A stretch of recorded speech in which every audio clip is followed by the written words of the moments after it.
hardened my heart and took the smoke rocket from under my ulster. After all, I thought, we are not injuring her. We are but preventing her from injuring another. Holmes had sat up upon the couch, and I saw him motion like a man who is in need of air. A maid rushed across and threw open the window. At the same instant I saw him raise his hand, and at the signal I tossed my rocket into the room with a cry of "Fire!" The word was no sooner out of my mouth than the whole crowd of spectators, well dressed and ill, gentlemen, ostlers, and servant maids, joined in a general shriek of "Fire!" Thick clouds of smoke curled through the room and out at the open window. I caught a glimpse of rushing figures, and a moment later the voice of Holmes from within, assuring them that it was a false alarm.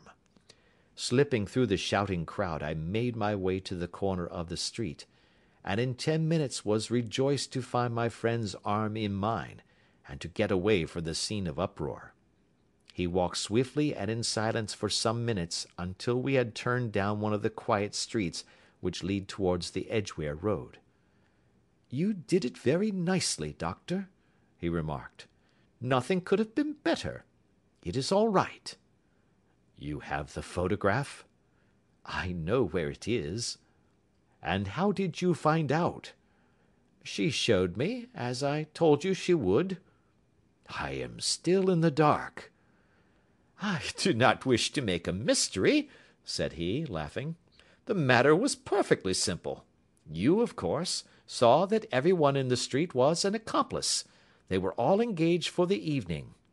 "I guessed as much." "Then, when the row broke out, I had a little moist red paint in the palm of my hand. I rushed forward, fell down, clapped my hand to my face, and became a piteous spectacle. It is an old trick. That also I could fathom. Then they carried me in. She was bound to have me in. What else could she do? And into her sitting room, which was the very room which I suspected.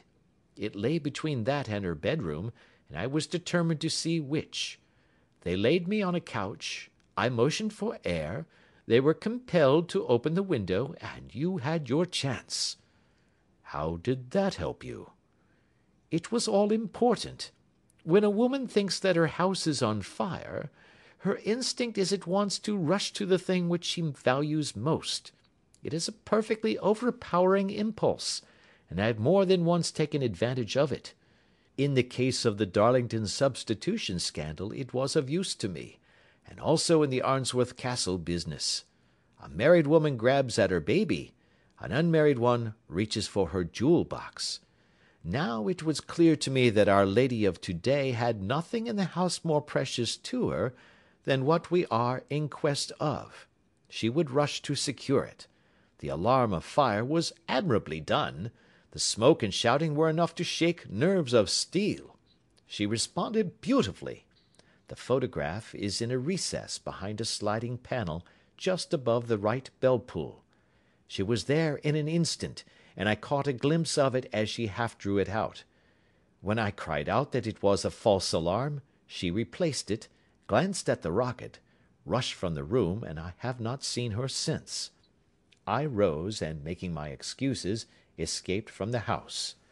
I hesitated whether to attempt to secure the photograph at once, but the coachman had come in, and as he was watching me narrowly, it seemed safer to wait. A little over-precipitance may ruin all. "And now?" I asked. "Our quest is practically finished. I shall call with the king to-morrow, and with you, if you care to come with us. We will be shown into the sitting-room to wait for the lady, but it is probable that when she comes she may find neither of us nor the photograph. It might be a satisfaction to his Majesty to regain it with his own hands." "And when will you call?" "At 8 in the morning. She will not be up, so that we shall have a clear field. Besides, we must be prompt, for this marriage may mean a complete change in her life and habits. I must wire to the king without delay." We had reached Baker Street, and had stopped at the door. He was searching his pockets for the key when someone passing said, Good night, Mr. Sherlock Holmes." There were several people on the pavement at the time, but the greeting appeared to come from a slim youth in an ulster who had hurried by. "I've heard that voice before," said Holmes, staring down the dimly lit street. "Now, I wonder who the deuce that could have been." Part 3. I slept at Baker Street that night, and we were engaged upon our toast and coffee in the morning, when the King of Bohemia rushed into the room. "You have really got it?" he cried, grasping Sherlock Holmes by either shoulder, and looking eagerly into his face. "Not yet." "But you have hopes?" "I have hopes."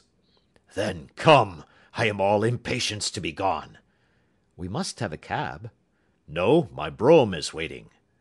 "Then that will simplify matters." We descended, and started off once more for Briony Lodge.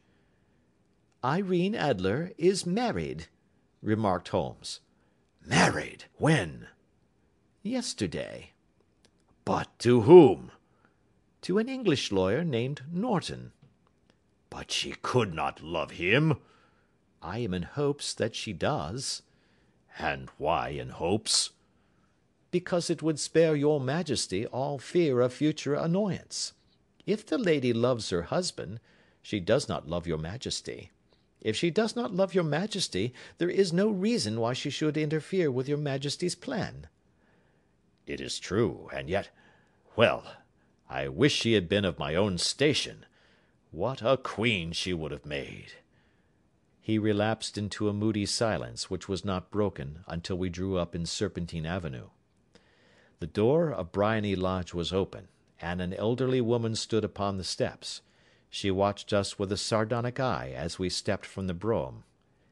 "Mr. Sherlock Holmes, I believe?" said she. "I am Mr. Holmes," answered my companion, looking at her with a questioning and rather startled gaze. "Indeed! My mistress told me that you were likely to call. She left this morning with her husband by the 5:15 train from Charing Cross for the Continent." "What!" Sherlock Holmes staggered back, white with chagrin and surprise. "Do you mean that she has left England?" "Never to return." "And the papers?" asked the king hoarsely. "All is lost." "We shall see." He pushed past the servant, and rushed into the drawing-room, followed by the king and myself. The furniture was scattered about in every direction, with dismantled shelves and open drawers, as if the lady had hurriedly ransacked them before her flight. Holmes rushed at the bell-pull, tore back a small sliding shutter, and, plunging in his hand, pulled out a photograph and a letter. The photograph was of Irene Adler herself in evening dress. The letter was superscribed to Sherlock Holmes, Esquire, to be left till called for. My friend tore it open, and we all three read it together. It was dated at midnight of the preceding night, and ran in this way: "My dear Mr. Sherlock Holmes, you really did it very well. You took me in completely. Until after the alarm of fire I had not a suspicion, but then when I found how I had betrayed myself, I began to think. I had been warned against you months ago. I had been told that, if the king employed an agent, it would certainly be you. And your address had been given me. Yet, with all this, you made me reveal what you